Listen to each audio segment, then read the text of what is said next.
This is the Adoptive Mom Podcast. Adoption may look different for each family, but we need solidarity from other crazy people who took this leap. And that is what we do here. We encourage, we build up, we share the wins and losses. We lean on each other, and we get through this together. Thanks for joining us. All right, welcome everyone to another episode of the Adoptive Mom Podcast. I am Alex Fitton, and today my guest is Kelly Krout. She is on staff with The Call under Ann Mythaler. We talked about her in Ann's podcast. She's hilarious. She's a mom to basically an entire basketball team of boys. And we're going to talk about loving your adoptive kids even when it feels impossible, and how important it is to find people who get it and who can take the honest truth about your struggles. She's hilarious. I'm so glad she's my friend. And let's just jump right into our interview with Kelly Krout. All right. Hey, everyone. Welcome to the Adoptive Mom Podcast. I'm super excited about my guest today. You heard me and Ann talk about it in her interview a little while back. And hopefully, Kelly, you can live up to the hype because, I mean, we talked about how you shaved Hayden's head, and right now you're really looking like a saint. So, oh, mercy. Okay. I'll do my best. So this is Kelly Krout. She is on staff with The Call. And she's just really awesome. She has like a bajillion kids, and they are all male. So if that tells you anything. So Kelly, tell us a little bit about yourself. How many kids you have, names, ages, husband, all that. Okay. So yes, I'm Kelly. I work with The Call, and I'm also a volunteer trainer for The Call. So I train people how to be foster parents. The goal there was that I would stop taking in children. That has not actually worked out for me. But in theory, that is the idea, to teach other people how to do it, because at some point you run out of room. So I currently have 7 children. We actually just launched the teen out into the real world. And so Randall's 18. And so there are 6 still at home. So Rex is 12. Gus is 9. We have 2 7-year-olds, Leo and Joe, who are 6 months apart. And then a 4-year-old named Van. And the baby, Wes, is 1. And my husband is Kevin, and you are right, that is all boys, not a girl to be found, and it's really okay. I'm fine with it. You're good at it, too.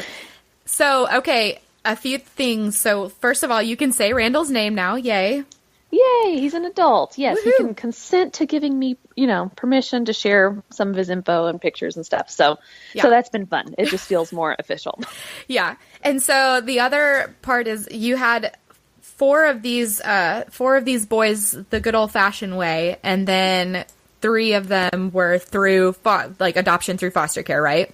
Yes, this is true. Whew, that's just so many boys, Kelly. It is a lot. It is a lot of boys. It is a lot of people. We have fostered girls before. They just didn't happen to be long timers and or stick around, for adoption or anything. But we have had some girls. I think we found our niche, though, and we'll probably stick with the boys at this point. Well, that's good. Yeah. Yeah. Okay, so that's super awesome. And I actually met Kelly when we took your pictures, right? I think that was no. You know what? Okay. It was when you were a panel when we were training, and. Yeah, it was, you had talked about how you adopted like the day before you found out you were pregnant, and I was currently like giant pregnant. Like, yes, I would like to talk to the one who's also crazy. How did that work for you? Yes, I remember this now. Yep, that's a good time. Yeah, we actually found out we were pregnant when we came home from the adoption. I thought I had just been real nervous and stressed. I thought I felt sick because I was nervous. Then I got home and I thought, oh my goodness, I'm pregnant. And sure enough, I was. So we went from 3 boys to 5 boys that day. Yeah, so and that's little Van, and then Wes came along. Yeah, it was an exciting time. So speaking of all that story, why don't we just get right into that? So what is your story? How did you get into this, and how did you get from there to now? Okay, so my husband and I started this process about 6 years ago. We just went to church one day in November, and it happened to be Orphan Sunday.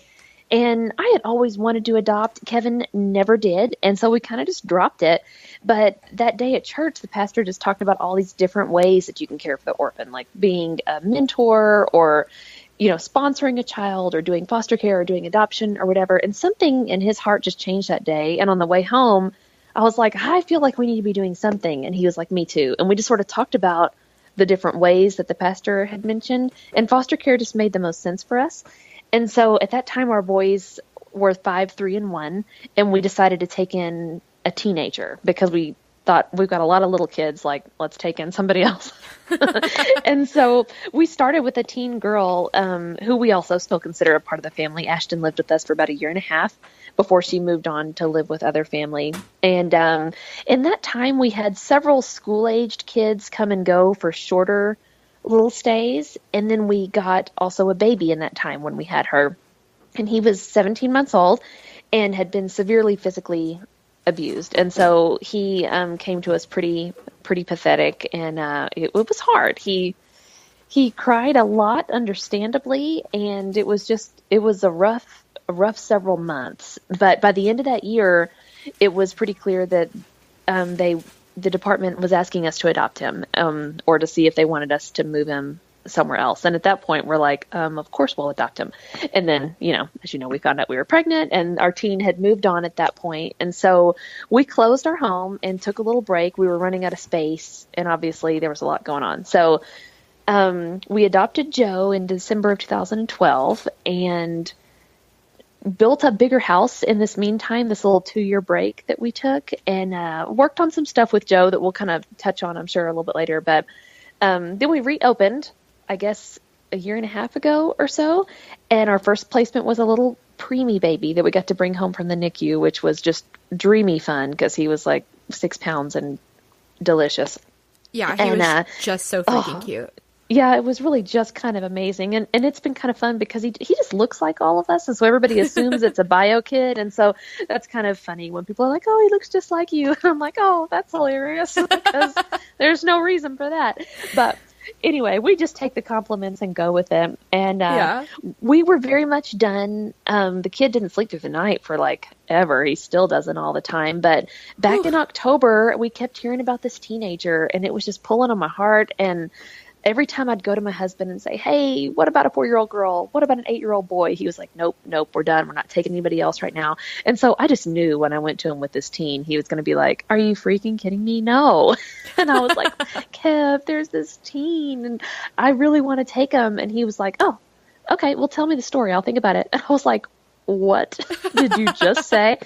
So we took in Randall in October. So that made 7 this past year. And anyway, so that's kind of how we got to where we're at right now. We helped him kind of get through high school and graduate, and he's moved into his own apartment. He signed up for college, and so we're just super, super proud of him, and he's really proud of himself to be kind of doing his own thing. And now we are his independent living sponsors. And so instead of being foster parents at this point, our role changes a little bit to more of a mentor type scenario.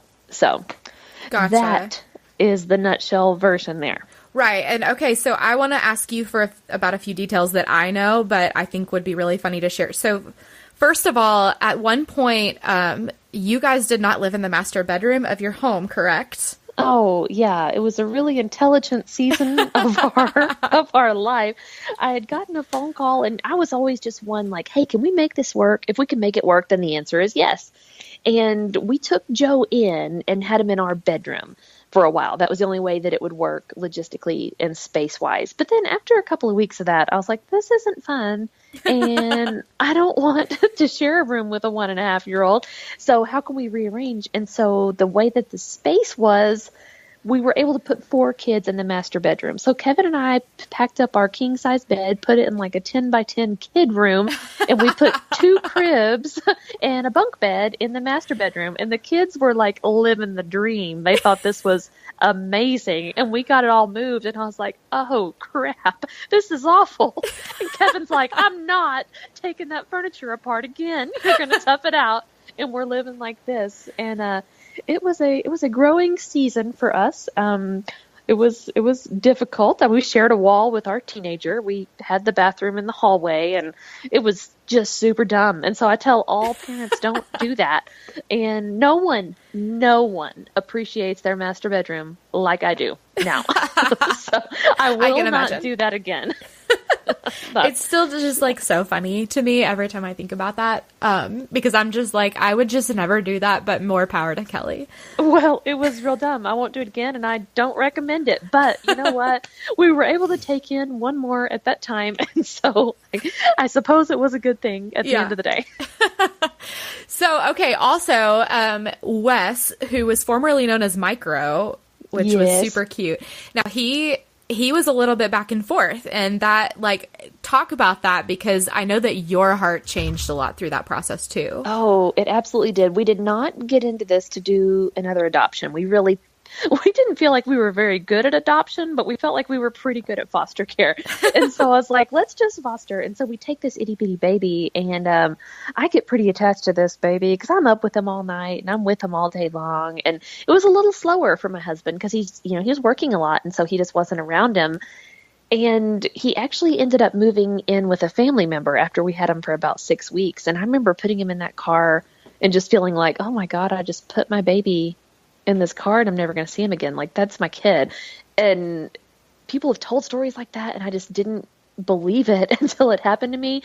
But I wrote the family member a letter, and I was like, listen, I love this baby. Here's his schedule. Here's all these doctor's appointments. It ended up being like a 4-page letter. It was ridiculous. And then I was like, listen, if you need any help, you can call me, and you don't have to give your info to BioFamily like that. But I just really felt like I needed to do this. And within an hour or two, she called me.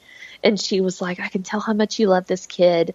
I really can't sign on to do this long term. Would you adopt him? And of course, at that point, it was not a decision she could even make. I mean, the case had to go a lot longer, but she could just tell, wow, these people really care about this baby, and I want them to have him because I can't really do this right now. And so I was like, listen, we'll work the case. We'd be happy to take him back in foster and, and pray about it. And it took my husband a couple of months to get on board. And before we went to court one day, I was like, Kev, the judge is probably going to ask us tomorrow if we're willing to adopt this baby. Like, what's our stance here? Because God was just really clear to me, like, do not push him. It was going to be 2 yeses or 1 no. I was just not going to push him into an adoption. I wasn't going to do it. And he was like, well, of course I'll say yes. And I was like, what? Can we backtrack a little and you explain to me where you changed your mind? Like, so I don't know how long he had been a yes, but I sat there patiently for like 4 months, not asking him. And then all of a sudden he's like, of course we'll adopt him. And of course it wasn't that fast. It took, we adopted him when he was 15 months old, and we had him from day one, essentially. So right. Sometimes things move a little slow, as you are well aware. Yeah. Well, and I remember your super long post. I mean, you were going up to the hospital when he was in the NICU, and I just remember your now hilarious post that was like, no, we're not going to adopt him. Yeah, I was really, really set. And I think I was trying to convince myself. I don't know. And everybody asks if you're going to adopt, and the goal is always reunification. And so we very much supported birth mom as long as it was reasonable. And we really wanted to help her. And then it came to a point where it was just not feasible for her anymore. And she was able to, we were able to have some good conversations with her, and it was what needed to happen. So awesome. Anyway, but I was pretty set on that. And at one point there was even a nurse who came up to me and she was like, that's your baby. I was like, no, ma'am, it's not. We're doing foster care. She's like, well, you're going to adopt him. And I thought, wow, this lady is gutsy. No, I'm not. And she was like, no, I can tell that's your kid. Congrats on your new baby. Oh my gosh. Like, this lady is so out of bounds. But then later I was like, you know what? Maybe there was something to it. And you start like overanalyzing everything. And anyway, it turns out she was right. But even though probably not super appropriate, but that's okay. We're still going to go with it. Yeah. Maybe she had a premonition. Who knows? Who knows? She was on to something. That's, a lady at the grocery store one time, I had Grady and Rock sitting in the cart, and she was like, oh, that is so sweet. You can just tell they're brothers. And I was like, really? You don't say. What gave that away for you? I'm like, explain. Oh, that is great. I love it. Yeah. And then, he's so young that I always just say that he's adopted, but it's just so funny because you sit there and you're like, do I even tell her? I don't know. Right. It's the best. I love messing with people sometimes. So all of my boys are white, except for one is Hispanic. So it's fairly obvious that he is adopted. But a lot of times people are curious about your family and they'll be like, so who's adopted? And I'm like, don't act like you don't know who's adopted. So I'll point to like the blonde kid and be like, this one. Just to like mess with people a little bit. But oh gosh, anyway. I love it. So it's fun time. Speaking of Joe, let's talk about him a little bit. Let's. Because me and you have gotten together several times, and I feel like we should just be open and honest, like to have a little bit of a vent session about our harder kids, because adoptive moms need that, and we shouldn't be ashamed of that. But I mean, what do we do? Because I wanted to talk about that with you because I feel so much solidarity when we chat about our hard kids. Yes. And I think that you've even helped me come to realize that love for our adopted kids doesn't have to look the same as love for our other kids. So, I mean, what is your like just overview stance on that? Okay. I mean, it's a great question, and it's a hard question, and it's a hard one to answer being respectful of all sides of the scenario, because I would never want to sound hurtful to anybody, but I also want to be completely transparent and honest. And so it's a fine line. But one Absolutely. of the things that everybody says is, oh, you'll get so attached. And so if you jump into this and attachment's not immediate and lovey-dovey and mushy-gushy, like you feel like you're doing it wrong, or you feel inept or ill-equipped. And attachment was not easy with Joe, and it wasn't Joe's fault. Joe had been through incredible trauma, and with trauma comes a lot of behaviors that are survival rooted, but they come across kind of personal. Yeah. And so that hurts as the mom. Like, I'm trying to give this kid everything. I'm pouring so much in. I'm sacrificing so much, and I'm getting kind of the shaft here, and it hurts. Yeah. And so loving Joe has been more of a process of showing up every day and trying to give him what he needs, and not necessarily what it's hard to explain. Not necessarily what I always think he needs. What you want him to need.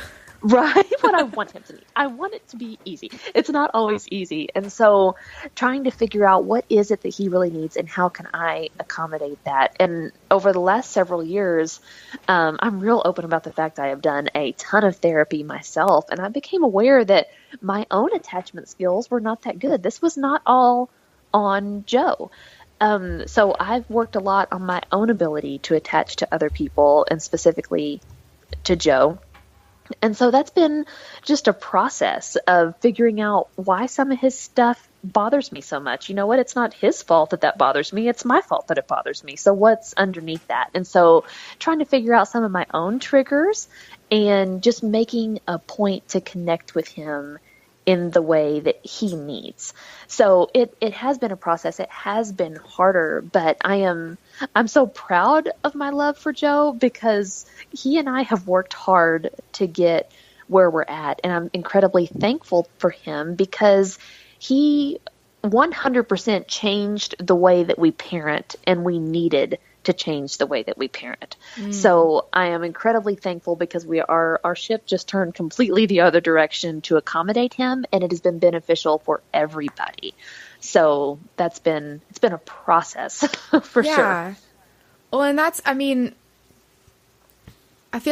so good. And just to go along with that, this is something else that you and I have talked about, but how our hard kids present to other people, and definitely feeling like the bad guy in a lot of situations, and how we go about that. And I know that, what are some of the issues you've had with that with Joe? Because I know with Clark, it's been really difficult, because he will totally present as this very polite, great, well-rounded kid. And a lot of times people don't believe me when I'm like, no, it's actually really difficult to parent this child. Right. Yeah. I mean, people need to understand that what they're seeing is a very small sliver of your life, and also that it's a survival skill. So Joe is incredibly charming with new people that we meet. I mean, he literally will bat his eyes, and now some of this is improved as we've improved our attachment skills, but especially when he was a little bit younger, I mean, just laying it on thick for strangers. But what I wish people could understand is that what he is saying with that behavior is, if you will love me, maybe you won't hurt me. And it's a terrible thought, but it's a protective skill to be overly charming, because he's trying to keep himself from getting hurt, because adults hurt him. He couldn't trust adults. And so he thinks, maybe if they really like me, this won't happen again. And so that's a hard pill to swallow, because nobody wants to think about kids being through scenarios that would cause them to think like that. And of course, I don't think consciously he could put that, together. He's 7, so. But it's a consistent theme with some of these kids with attachment issues, that they are incredibly charming to other people. And so if I'm to tell you, hey, we actually see XYZ behaviors at home, and he actually screams at me and punches me in the face, you're like, whatever, he's adorable. He looks perfectly fine to me. Or my favorite, I just can't imagine that. Right. Or I'll just take you home with me. And oh my goodness, please don't say that, because actually one day somebody picked him up and he just came home with me. So that was his reality one day. So I don't really actually want him to think, oh my gosh, one day somebody can just pick me up and take me home somewhere else. I want him to know his home is secure here, and nothing is ever going to break the bond of this family. But that's not what his history has taught him. And please know, I give people the benefit of the doubt. I mean, I know that nobody intends that statement, but people say it all of the time to him, and it's a confusing thing for him, which makes our job harder when we come home and he's wondering, do I get to stay here? Is somebody else going to take me home? I'm like, what's happening? That's a hard thing for a 3-4-year-old to understand. Yeah. So, well, and I mean, any support system people that are listening, I mean, mom shopping is a really, really very real thing, and it's a big deal for families like yours. Yeah. It's crazy. I mean, I know that what people say, they mean, hey, he's so cute. I'm like, it's okay. Those old things to say, they're still fine. Just say he's so cute. He is very, very cute. You don't have to get fancy with it. Right. That's right. Don't offer to take him off my hands. I actually do want to keep him.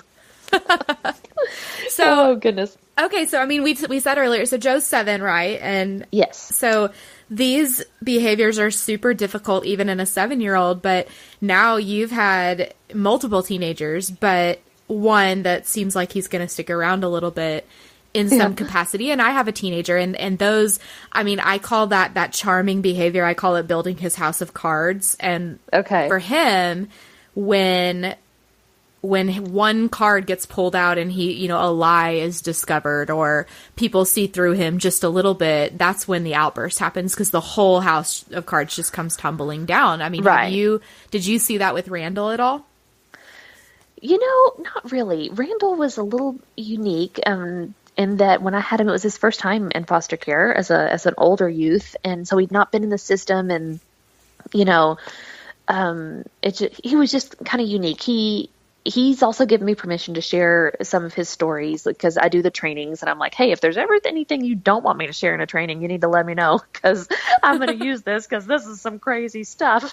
But he got into some trouble, and I guess we'd have to ask him, but what I would think was one of the more impactful things with him was that when he did get in trouble, his response was always, gosh, call my caseworker. Just have her come pick me up. Go ahead and just send me back to the shelter. And I'm like, dude, that's not really how we roll. And he was like, why not? And I'm like, because we're not jerks. Like, that's not what we're going to do. We want to help you through this. We want to support you and love you through this and figure it out together. And that was just so foreign to him. And so it was a real blessing to watch him kind of walk through that and understand, hey, these people really aren't going to quit. But Randall didn't have the attachment issues that some of my younger ones have had. I know his story has been hard, but somebody took care of him when he was a baby, because those attachment skills were there. I feel genuinely attached to him. I think he feels genuinely attached to us. So he was really just kind of a unique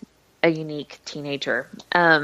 Joe's attachment skills were a little bit different, because he was taken from his parents at 1.5. That's a very crucial developmental stage. And they just never saw him again and got thrown in our house. And so, that's totally chaotic for a kid to go through. Goodness, I can imagine. Okay, are we allowed to share the hilarious t-shirt that you got from Randall? Sure. I think he would be fine with it. So Randall got into a little bit of trouble with some extracurricular activities. Maybe we'll just be a little bit vague about it, even though nobody is stupid. And so we did make some light of it. There were some harsh consequences that were out of our hands. But at our home, we wanted him to know you are loved despite all of this, and we're going to love you just anyway. And so for Christmas, I was super proud when I found him this t-shirt that said hug dealer. And he proudly wore it all the time and still does sometimes. And we just, had a good chuckle over it. And one of our other great bonding moments with him, we had gotten the kids, the middle boys, some video games for Christmas. And when I got home from Walmart, it didn't have the security box taken off of it. And I'm like, oh God, I can't take this back to the store. They're going to think I swiped this, but what do I do? And I was like, Randall, let's not play. I know you know how to get this thing off of here. Can you help a sister out and bust into this game? And he was like, oh my God, I love you guys. Because it was like, you love me despite knowing that I have stolen stuff before and I know how to get past the security thing. And it was just those are the kind of weird bonding moments you have when you're getting foster care with older kids. But oh, that's awesome. Well, and on that note, so I feel like we've already established just within this conversation that your attachment with kids has been a little bit unpredictable, that you've attached to kids that don't make a lot of sense, and you've had attachment issues with kids that you feel like you should attach to super easily. And that's something that you talked about even in that first panel that I mentioned earlier, that you said, everyone says I can't do this because I'll get attached, and you're like, just know you might not. And I've always remembered that was the realest thing anyone ever said, and I loved it. Oh, I'm so glad that people listen to me every now and then. Thanks. Thanks, Alex. Yeah, for sure. Anytime. Oh, even though it's the crappiest statement, because you want to attach every single one. And sometimes it does surprise you. And sometimes there's just personality, the dynamic. I always tell this story on panel. There was one little girl that left during the day one day to move to a different placement. And when my kids got home from school, they were like, hey, where's so-and-so? And I was like, I'm so sorry, guys. She moved today. And the little kindergartner at the time was like, thank God, she was driving me crazy. I was like, man, you're going to get the real answer out of kids. But Randall, I've told him from 2 or 3 weeks in, I feel like I gave birth to that kid. I was like, I will be crushed if they have to move you for whatever reason. For whatever reason, my attachment with him was strong.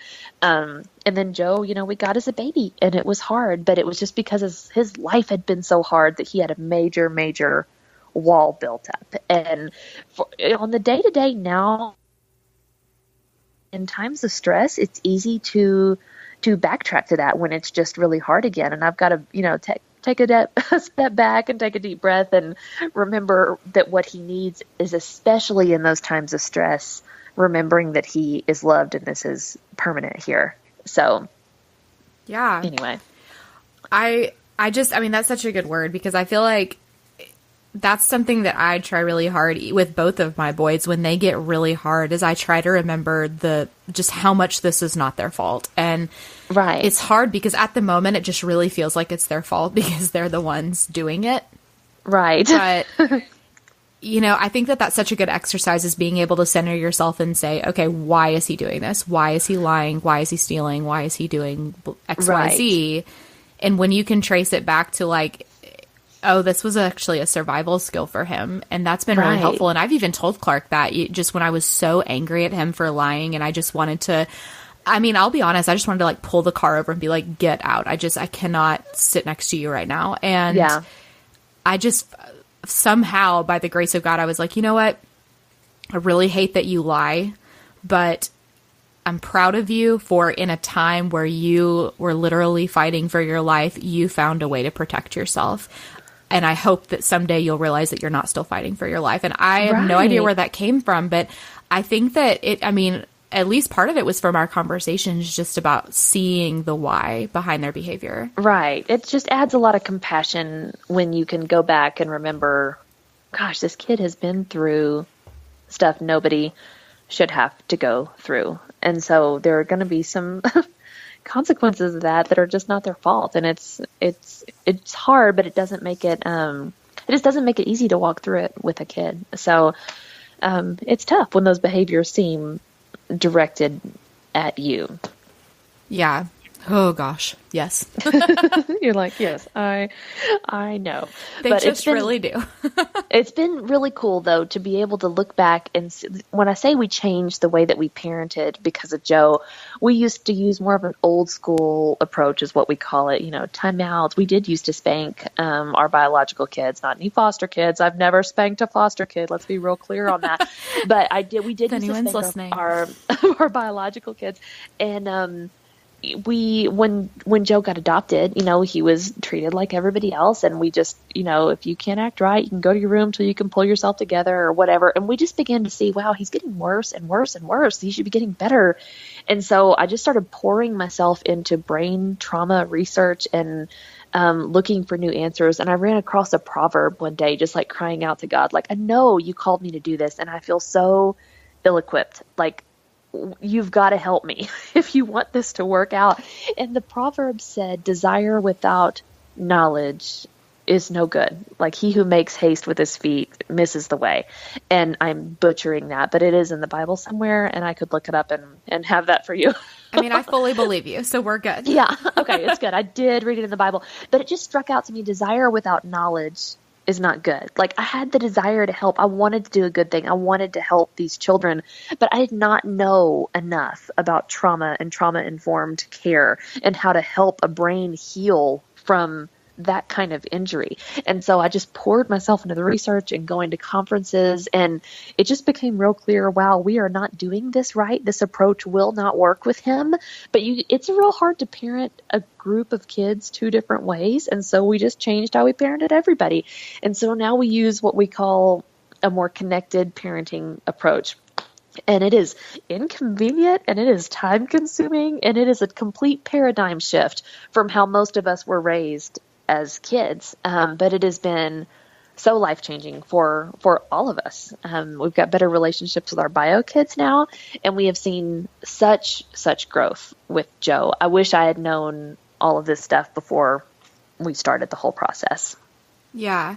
Well, and you said connected parenting, and for anyone, I mean, we're covering all kinds of adoption in this podcast, but for those of you who have done it through foster care, connected parenting is such a hot word, not hot button word, but I don't know. It's right. It's a big word. And the connected child, or the connected child, right?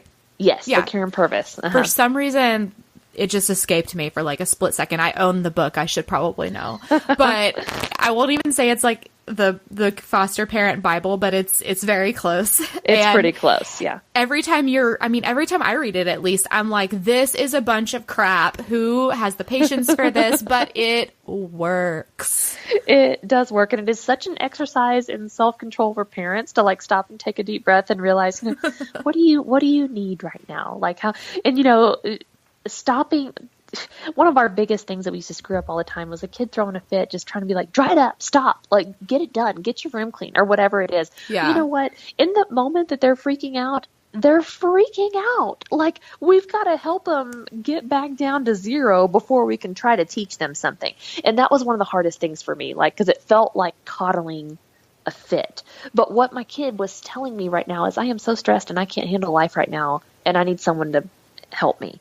And so when I can come alongside them, calm them down, and then help them accomplish whatever caused the fit in the first place, I'm building relationship with that kid. And that's what's really made such a difference, I think, with Joe. Yeah. Well, and you have a great example of this. And if you're not comfortable with sharing it, we can just cut this part out. But just him being sick and throwing up, and I know it took some patience from you. Are you okay with sharing that story? Oh, totally. Because this was just it was eye-opening to me, because when Joe was little, he used to get sick a lot, and it would just completely stress him out. He would freak out, and I used to just dread when a kid would start throwing up, because I'm like, oh God, Joe is going to get it, and this is going to be such a disaster. And I mean, he would scream and freak and flail like the kid thought he was dying. And then it occurred to me one day, I was like, you know what?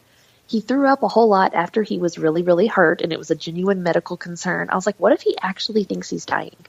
And so there was one night, his body just does not interpret things the way that normal, I hate to use the word normal, but how most people feel when you're about to throw up. Most people know what it feels like to feel nauseous. Joe's nose feels weird when he's going to throw up. I don't know why. And he's like, Mommy, my nose feels weird. And I could tell he knew he was going to throw up. I was like, listen, we're going to get you set up with a bucket next to your bed.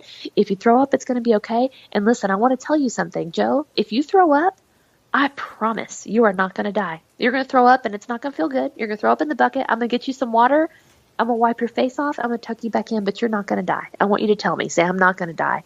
And it took him forever to spit it out. Like, he was just sobbing. He was so convinced that he would. And the kid was 6 at the time. I mean, a baby. And sure enough, I get him all tucked in. I get him calmed down. I've got him repeating, hey, I'm not going to die. I might get sick, but I'm not going to die. Sure enough, he throws up, and I run upstairs, and I'm able to get there in time because, like, that mama adrenaline kicks in, and I think I did the stairs in like 2 steps. And I get him, and I've got him throwing up in a bucket, and he barfs, and bless his little heart, he looks up at me smiling. He's like, you're right, I didn't die. Oh my gosh. And I thought, oh my word, if I'd known it was that simple years ago, I would have done it. But I was just like, this poor kid, his brain had him believing something completely different. And so sometimes it takes being really frank about things that sound scary to talk about with little kids, but that's what he needed. He needed somebody to say, this is not going to kill you. You're actually going to be okay. People get sick and then they get better.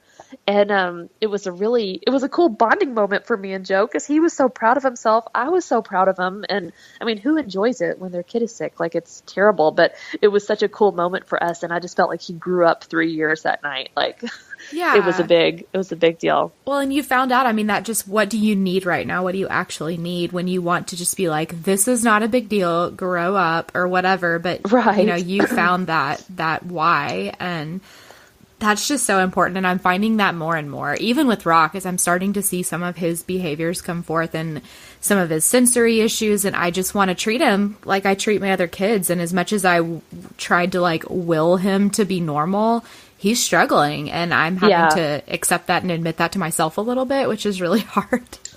Right. Yeah. It's hard, but I try to remember that it's easy to blame ourselves as like the adoptive parents for some of these behaviors. I'd catch myself, being like self-conscious or, I don't know, worrying about what other people think. And I remind myself that I did not cause the original problem. I am part of the team that is solving the problem or trying to help solve the problem. And, in the same way that if one of my bio kids had some special need that I had to deal with, you would do whatever you had to do to deal with it. And so we want to get these kids all the resources that we can and learn whatever we need to learn about ourselves to be the best parent for them that we can. Yeah, absolutely. I love that. And it reminds me, so Amy Butler, who's going to be on the podcast in a few episodes, she actually told me once, just because we beat ourselves up as adoptive moms and we think we're not doing well enough, we don't love them enough or in the way that we should.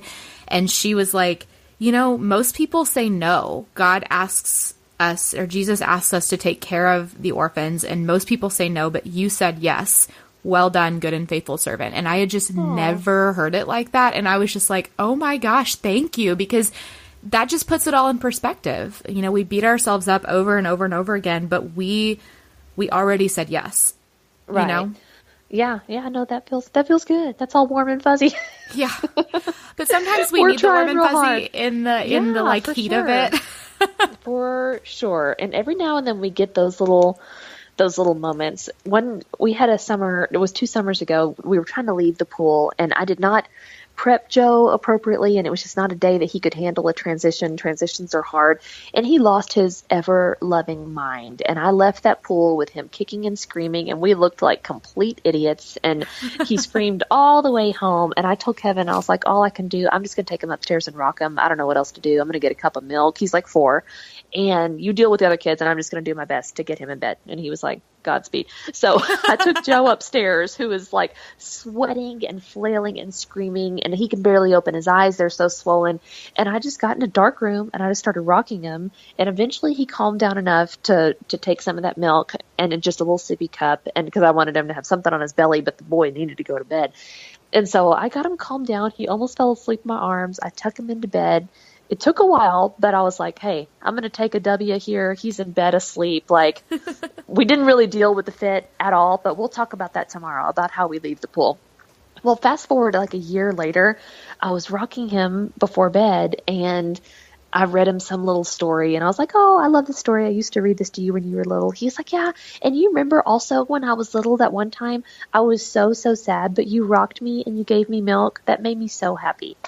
And I thought, oh my gosh, this stuff works. Like, I mean, we felt like idiots that day. I couldn't calm him down to save my life. And like my very last idea at least got him to sleep peacefully. And it stuck with him. He remembered. He didn't remember why he threw a fit. He just knew I felt so loved in that moment. Yeah. Despite how I was acting. And it was those little moments power me through when it gets hard on the day-to-day. Like, this stuff matters. This will help. Yeah, that reward will come later. Yeah. Oh, goodness. Well, okay. So this has been great. We've talked about a lot, but I have kind of my little lightning round, so to speak, which is, I mean, I feel like that's a bad thing to call it. I need to come up with a different word because the answers are not necessarily like really quick, but okay. So I'll try to be lightning like. No, you don't have to at all. I just don't know what else to call it, but okay. So, and I asked this of all my guests. So what do you wish someone had just looked you in the eye and told you at the beginning of this journey? Well, I wish they had said it, although I can guarantee I wouldn't have believed it. But I wish somebody had said, this is not going to be as easy as you think it is. I really thought, I was like, if you give somebody love and structure and security, that's all anybody needs. Yeah, they'll totally see the stability in the situation, right? Right. They're going to understand how lucky they are to be getting to hang out with me, and it's going to be grand. But you know what? There's nothing lucky about what has happened to these kids. And I was just so naive to think I knew all that they needed. I knew nothing. I'm still learning a lot every day. So I wish I had known this is just not going to be as easy as you think it's going to be, but it will be worth every bit of trouble, every bit of hardship that you go through. It'll be worth it.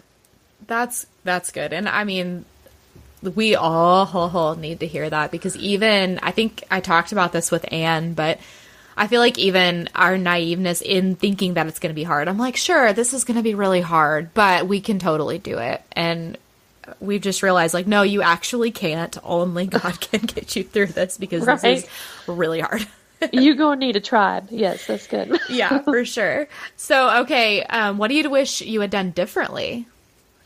I wish I had known more about connecting parenting from the beginning and done that from the beginning. Our teen daughter that we had for about a year and a half, I've gone back and apologized to her. Like, listen, we probably could have done a much better job if we had known more of this stuff up front. So I wish I would have. I think to some degree, I was trying not to attach, because I thought it would be too hard if the kid left, when in reality they needed that attachment and affection and physical affection. And I wish I had been more generous with that, because I think I was trying to protect myself to some degree. Yeah, no, that's a good one. Okay, so what's your favorite way that your tribe has supported you? And also, what's a way that you felt hurt or not supported, maybe despite some good intentions? Okay, now that's a great question. I think probably specifically because I have so many boys, food has just been such a blessing. When we took in Wes, our community group that we were a part of at the time literally brought us food for a month, as if I had given birth to a newborn. Like, I almost felt awkward about it. That's how long it went on. But I was like, guys, I did not give birth to this kid. Like, I feel guilty about it. And they were like, whatever, this is how we want to help you. And I've learned to let people help when they want to help, because fostering, it's not for everybody, but everybody can play a small part in it. It's been amazing watching my teen get set up in his apartment, because I just put it on Facebook one day. Hey, my boy's about to move out on his own. Who's got some extra stuff laying around? And my tribe completely furnished his apartment. They bought him food. They've sent him Walmart gift cards for gas. He's got a bed. He's got a couch. He is set up, and I bought almost none of that. Wow. So that's been amazing. My tribe has been big and good, and everybody has had a little part to play, and that has been really cool. I honestly don't have a lot of stories about feeling gypped in any capacity or hurt. Maybe hurtful things were said behind my back, and that's all right. But people have been very accepting of what we have done. My family has been especially gracious for me to just call and be like, BT Dubs, I'm bringing 2 extra kids to Christmas. And they're just like, all right, what do they want? We'll buy it. And so wow. we've been very blessed in that capacity that people just seem to understand and embrace our crazy and go along with it. And it gets to be their part. I mean, I've told... my sister has been a huge emotional support to me, and I'm like, girl, I don't want you to foster. Like, I need you to be my support. Yeah. Like, it's not for everybody. So I just need, you can't have all of your support be foster people because they're all spent. Yeah. I need somebody whose cup is still running over to be able to help fill me up sometimes. So. Oh goodness. Well, that's a good one, because I do feel like there are those people that don't get it and don't try to get it. So it's good to hear that people like your sister who doesn't truly get it, but she at least wants to, and she's there to be with you and listen through it. Right. She supports us however she can, and that's a huge thing. So. Yeah. Okay, so lastly, what's your biggest piece of advice or encouragement for adoptive mamas? And I know that that's broad, but like, what's just the number one thing that maybe you wish you had known? I mean, not like the first question, but like just that word that gets you through, or whatever it is. Right. Oh, that is a big, broad question. I think the biggest thing that provides support to me is just like having friends like you and having friends that are walking through the same thing. You don't have to completely change your friend group, of course, but you've got to have some people in your life that get what you're walking through on the day to day.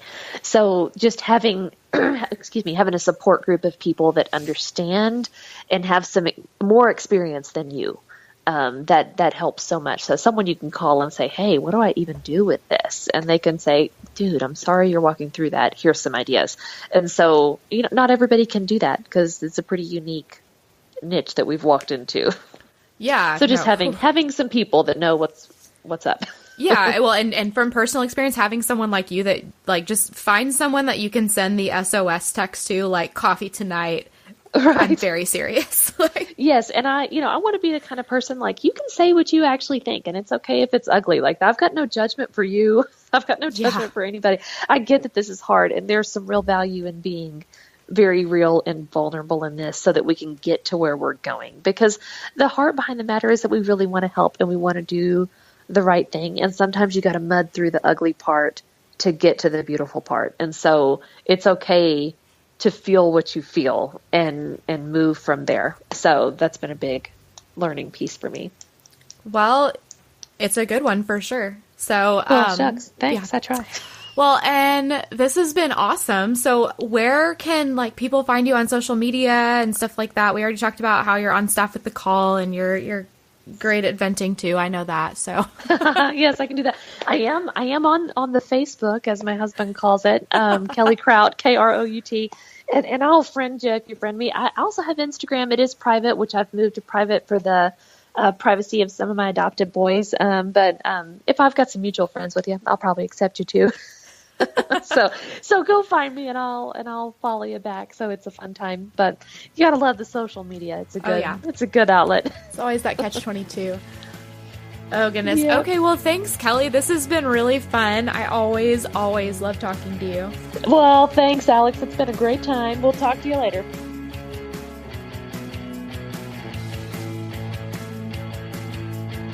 Thank you for listening to the Adoptive Mom Podcast. I know this stuff is hard, and I hope you found encouragement here. Remember, you are enough, and you're doing a great job. God wants to be at the center of this journey, and He is big enough to redeem all of our mistakes. Don't forget to check out show notes and other resources at theadoptivemompodcast.com. Thanks again for listening.